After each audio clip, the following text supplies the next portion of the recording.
Welcome, District 4 members. Today's contestant showcase is with our candidate for PQD, Denise. Please welcome Denise. Hello. The first question is, please explain to us the role of the Program Quality Director. Thank you for that question.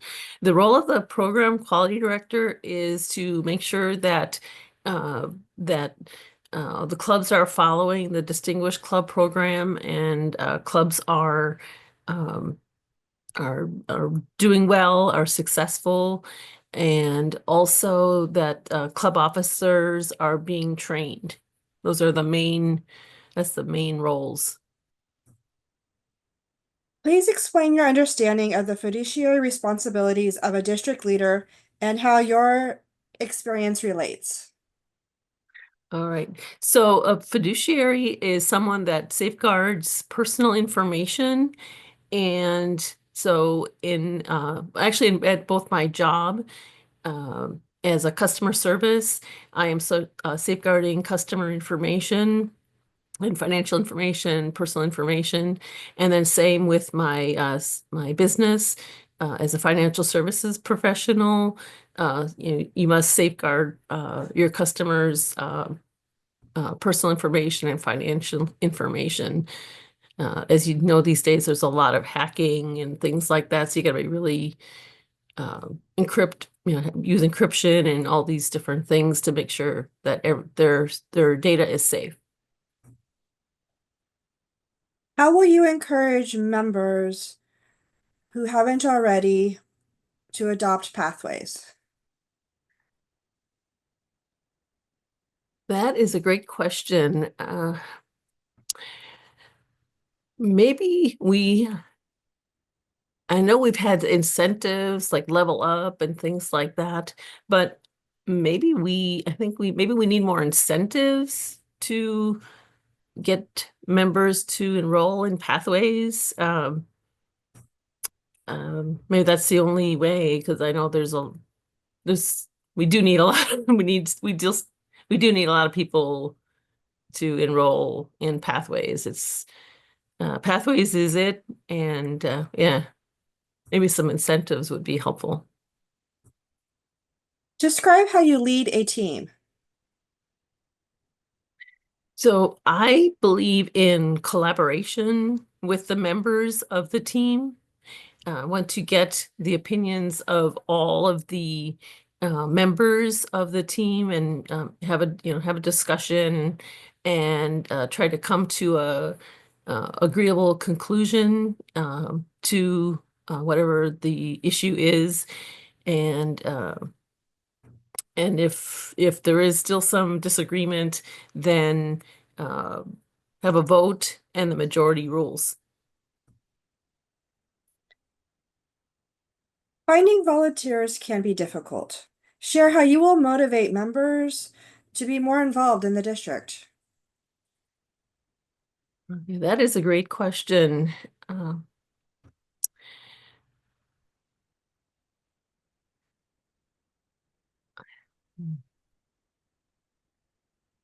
I think helping them to see that, being involved, even in a small way, is um, I mean, it's not just beneficial to us, but it's a learning experience for the person that's helping out. So maybe trying to emphasize that win-win scenario that might give them that incentive to help out. I know people are busy, so yeah, try to do that. There are times when the benefit of the group differs from your own personal goals. How will you handle this and which decision will you make?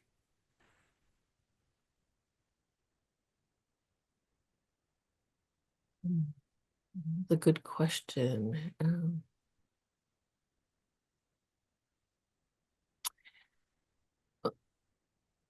Like we have to have some kind of, again, we have to come to some kind of agreement. But again, I mean, Toastmasters is a volunteer organization. It's not like a job. where if you don't do your job, you get fired. It's it's about so trying to incentivize people to do what they need to do is a very different experience. And I'd say encouraging them through the leadership and helping them see that their growth in leadership um, uh, is an incentive. Have you ever created a strategic plan and how did it go as it was being implemented? I think, well, organizing any like club officer training or organizing a contest requires a lot of planning. So, like in fact, right now, organizing the Division E contest, so coordinating with trying to get the volunteers as judges and and other roles. So, yeah, so you have to have a plan and in order to do that. Various parts of the district have different needs. How will you make sure all of the district needs are met?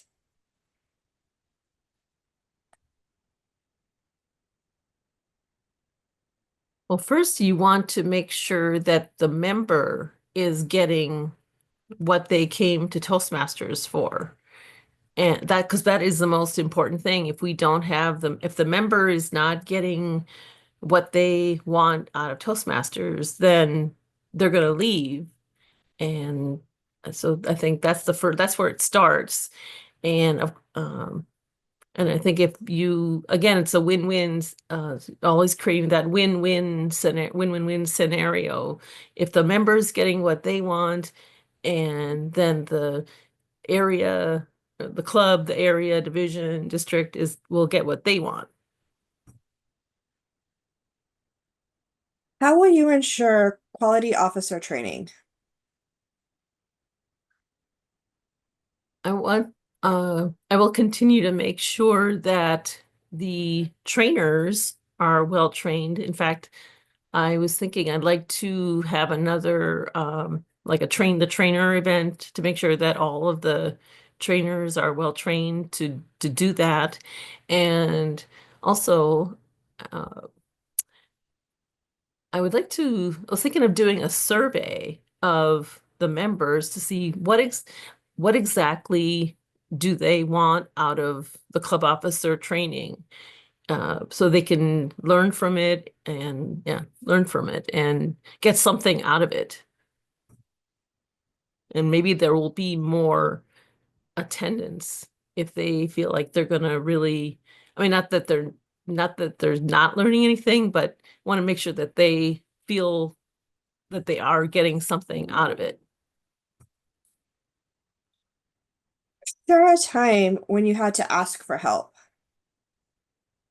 Was there a time I had to ask for help? Oh, no, share a time. Oh, I'm share. sure there was a time, so just share. Um, I would say, so this year, as my second time as Division E director, I have asked people to help me visit clubs, since especially the corporate clubs that meet during the day, because I'm unable to do that. And that's worked out really well to have them help out and visit clubs. Have you been able to create a team in the past, and how did it go?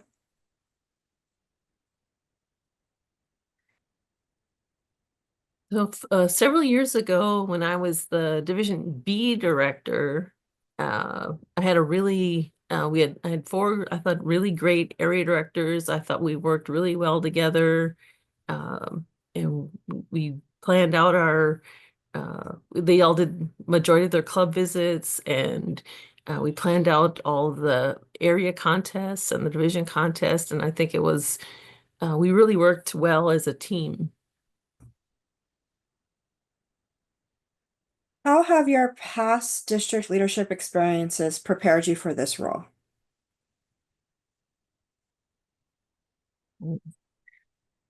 Yeah, I believe by learning again, from all my, being a division director, actually three times now, has prepared me for this role. And plus, a couple years ago, I was a renewals chair on the club growth team, and that was a very valuable experience as well. So I think all of those things have prepared me for this role. How do you handle difficult situations?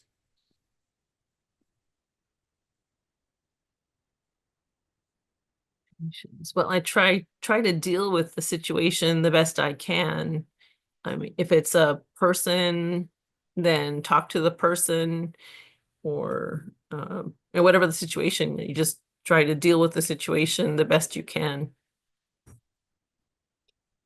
As a district leader, many members provide feedback. How do you incorporate feedback to improve? How do I incorporate? Yes, I would definitely want to have their feedback and see what we can do better to help the member experience.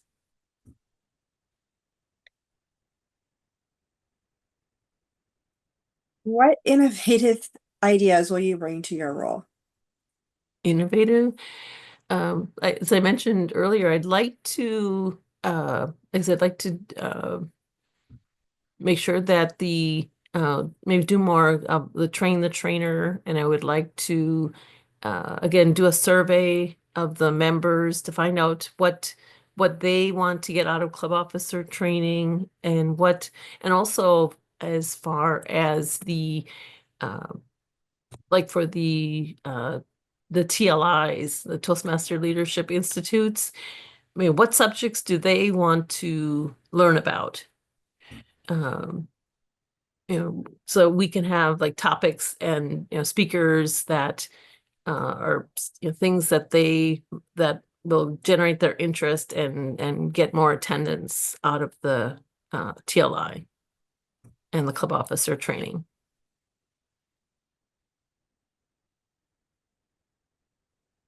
One of the goals of the district mission that aligns with the role for program quality is achieving excellence for our clubs. How do you envision making sure our clubs achieve excellence? So I believe that having a good making sure that all the members or majority of the members are on pathways and are using pathways and are recording their speeches in pathways. That's one way. And uh, and when the members, and I'm sure working with the club growth director, when we see that the members are getting down to like 12 members, we really need to assign them a coach as soon as possible, so that find out what's going on, why, you know, so we can help them increase their membership. As the year goes by, it's easy to get caught up in a lot of different things. How will you prioritize the items that you need to do?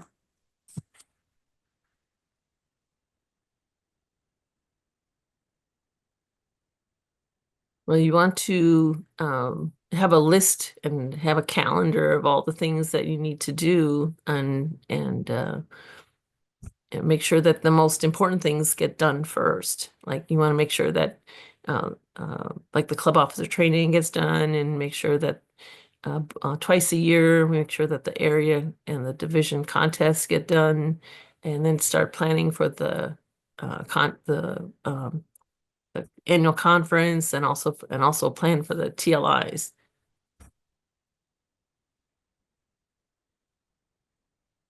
While there's a lot of focus on training club officers, the program quality director also helps with training area and division directors.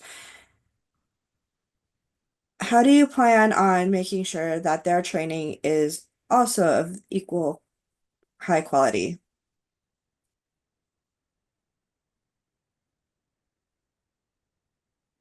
Yes, that is an area that I think, yeah, we need to do more of that is have make sure that the area directors and the division directors know what to do because especially with the area directors, they're usually it's their first time as an area director. They don't really know what to do, and you're making sure that you educate them on what they need to do, and it will be it's very helpful so that if they so they'll know what to do and they'll be successful in their role. And the same with the division directors, making sure that they know what they should be doing and so that they'll be successful in their role.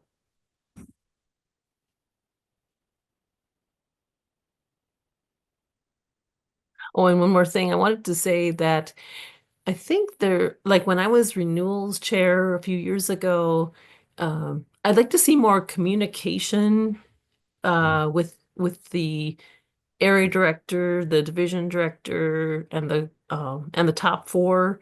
Because I felt like there was kind of a lack of communication.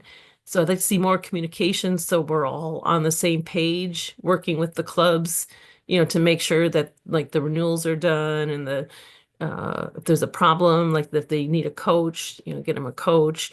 And that's what I tried to do is, uh, when I would talk to the members about renewals and would talk about they were having trouble with membership, that I would talking about getting a coach or maybe having an open house and different things like that. So making sure that communication is there.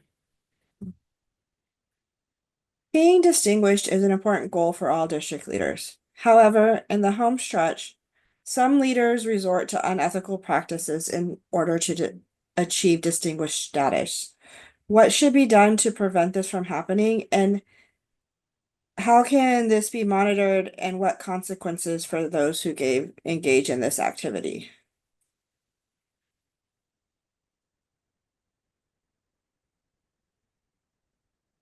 If you all of a sudden you see somebody goes from 0 to 10 goals, that something is wrong in like a few short months, something is wrong there. So unless they weren't recording their speeches before, then you need to find out. And if somebody, like a club officer or any of the district officers, if they're doing something wrong, if they're doing something that unethical, then you want to follow the bylaws that uh, to guide, what is the correct action to take as far as, should we remove them as a member? Should we remove them from Toastmasters? I guess it depends on what they did.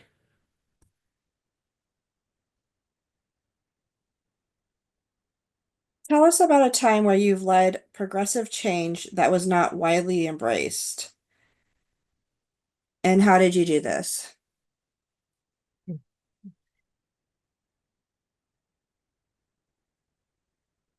That's a good question. Think of I think of the well, like the only thing right now is as a BPE for one of my clubs. We have recently gotten some new members, and I'm instituting um, a mentorship program, and I think it's working really well by and assigning them a mentor, and then my plan is then to follow up with the mentors, to make sure that, and also with the mentees, to make sure that that they're both, that the mentees are getting what they need. And a lot of the new members are already giving their icebreaker speeches, and so I think it's been a success. What committees would you put in place to assure success in the program quality role? Yes, you definitely need to have committees for everything, for the TLIs, for the conference, um, and for the maybe even for the contest as well. Um, so you have, I would say, yeah, definitely have committees for all of those. How can we encourage members to speak up to address concerns about their clubs and district leadership? I mean, if this is if it like I would open be have it like an open door if someone wants to, email me or call me about a situation where, they're having a difficulty with in their club or something like that. I'd be open to listening to their concerns and seeing what I can do to help them. How will you react to those whose opinions differ from your own? Well, you have to be open-minded to what they're saying, what they have to say, where they're coming from, uh, and yeah, be open-minded about it, and even if maybe even if they're wrong, to at least be open-minded to what they're saying, and try to understand where they're coming from, and um, you know, we could try to come to a common ground of uh, uh, or meet in the middle, basically. Kind of.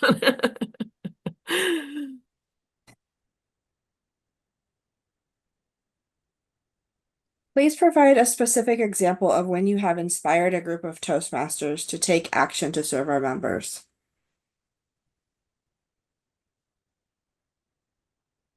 Again, I would say with our mentorship program, I don't know if recent I don't, in the past we really hadn't really, maybe we did before with one of my clubs, but yeah, instituting a mentorship program, and I think that's really helping our club grow, and the new members are, again, they're already giving their icebreakers and trying to help them, through the next step. In fact, one of the new members even is giving a second speech, so it just helping them through the process.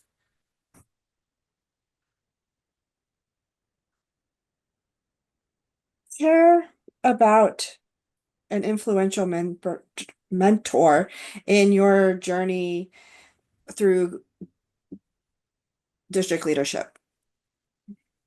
Influential mentor.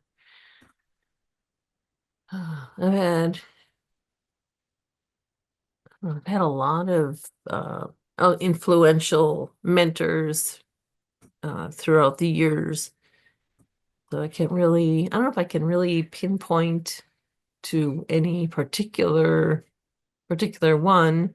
I think everyone kind of, comes to the table with different ideas, and you can learn from everyone. So How do you plan on using the annual conference to promote club and district missions? like I was saying earlier, I want to, not that I mean, of course, we've always had great speakers and in the past, and great subjects and everything, but always want to make sure that the subjects, the subject matter, is something that will really inspire the members to, um, to get better, to grow, um, to get better, to grow, and that helps the district.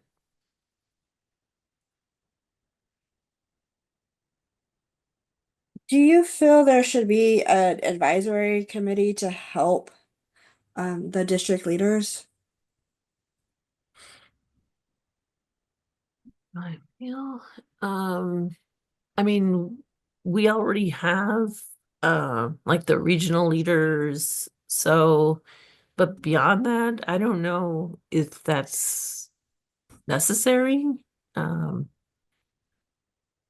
yeah, that I'm not, yeah, I don't think it's necessary, but yeah.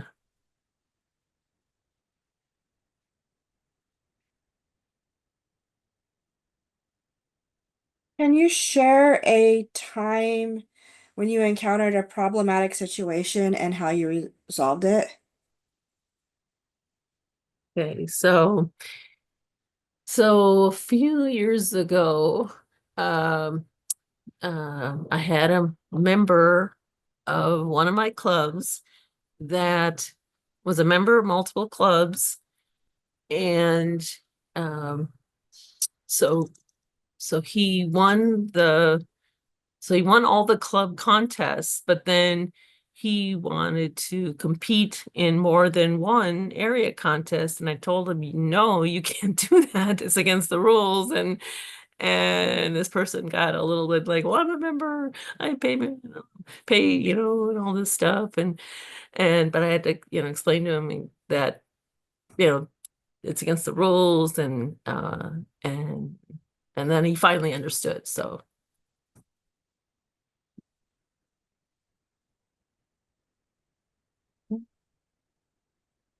I would like to, Okay, go ahead. okay.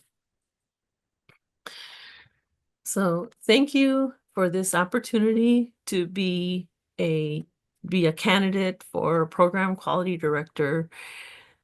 I believe that with my experience as when I first started out as in various club officer roles, and then as an area director a few years ago, and then district director or division director, I'm sorry, a few times, and then also serving on the club growth committee. I believe that all of these experiences has helped to shape me into this role today, and um, I believe that I am, definitely qualified to do the role, and I look forward to serving as your next program quality director. I will do my best to make sure that all, the club officers are trained, and both times. I know a lot of times especially in the second semester, a lot of club officers, especially if they've already done it before, are kind of resistant. So um, find ways to ensure that they do it both times. They can incentivize them to do that. So I think, and also with and make sure that the trainers are well trained, and uh, also everything, like I had said, making sure that all uh, the TLIs are good. Um, I think will be a success. Thanks. Thank you, Denise.